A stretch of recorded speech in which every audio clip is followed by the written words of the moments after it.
راجنپور سے bureau chief سلیم قریشی کی report کے مطابق 9 مئی کو ہونے والے واقعات کی مذمت و پاک فوج سے یکجہتی میں پاکستان مسلم لیگ کے امیدوار MNA سردار عمار اویس خان لغاری، سردار شیر افغان خان گرچانی کی قیادت میں ریلی نکالی گئی۔ ریلی مسلم لیگ نون کے دفتر کیمپ سردار عمار اویس خان لغاری سے برآمد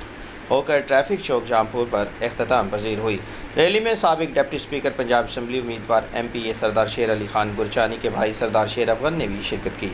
ریلی میں پاک فوج زندہ باد کے فلک شگاف نعروں سے جامپور شہر گونج اٹھا اور ہر شہری نے یہ عزم کیا پاک فوج کے خلاف مذموم ہتھ کندوں کو کبھی بھی کامیاب نہیں ہونے دیں گے، نہ ہی کسی کو اجازت دیں گے پاک فوج کے خلاف کوئی منفی پروپیگنڈا چلائے۔ ریلی میں سابق چیئرمین حاجی محمد اکرم قریشی، سابق چیئرمین مسالتی کمیٹی حاجی محمد حسین قریشی، چودھری اعجاز مشتاق، محمد سلیم قریشی، مرزا ایوب ناصر سیٹھ حضور بخش،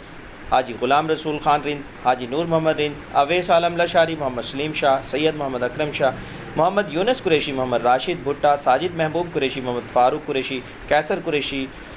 ہوٹل والے بابر قریشی، معشوق علی، سابق کونسل سید محمد اکرم شاہ، سید ابو بکر شاہ سمیت دیگر مسلم لیگی کارکنان شہریوں نے بھرپور شرکت کی۔